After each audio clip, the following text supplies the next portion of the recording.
የኢትዮጵያ ወንጌላውያን ክርስቲያናት በትልቅ የታሪክ አደባባይ ላይ ናቸው። የካውንስሉና የህብረቱ መሪዎች ምርጫ የአንድ ወቅት ክስተት ብቻ ሳይሆን የተቋማቱ የነገ ጥንካሬም መሰረት ነው። መንፈሳዊ ቅባት ከተቋማዊ ብቃት ጋር አቀናጅቶ መምራት እንዴት ይቻላል? ምርጫውና ተግዳሮቶቹስ? ምርጫው የአብያተ ክርስቲያናትን አንድነትና አገራዊ ተጽዕኖ እንዴት ያሳድገዋል? ቅባት ወይስ ብቃት?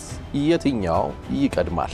እነዚህንና መሰል አንገብጋቢ ጥያቄዎችን በማንሳት እይታቸውን እንዲያጋሩን የአመራር ባለሙያ የሆኑትን ወንድማችን ለማ ደገፋን የእይታ መርሃ ግብር እንግዳ አድርገን ጋብዘንልዎታል። ትልቁ የዘመናችን የቤተ ክርስቲያን ሰይጣን በተቋማዊ ብቃት አለማመን። እርሶስ ለቤተ ክርስቲያን መሪነት መንፈሳዊ ቅባት ወይስ ተቋማዊ የአመራር ብቃት? የትኛው የበለጠ አስፈላጊ ሆኖ አግኝተውታል?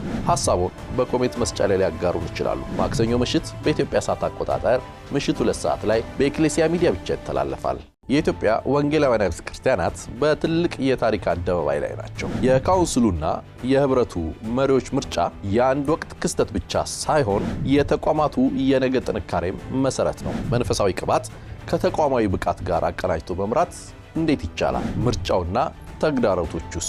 ምርጫው የአብያተ ክርስቲያናትን አንድነትና አገራዊ ተጽዕኖ እንዴት ያሳድገዋል? ቅባት ወይስ ብቃት? የትኛው ይቀድማል?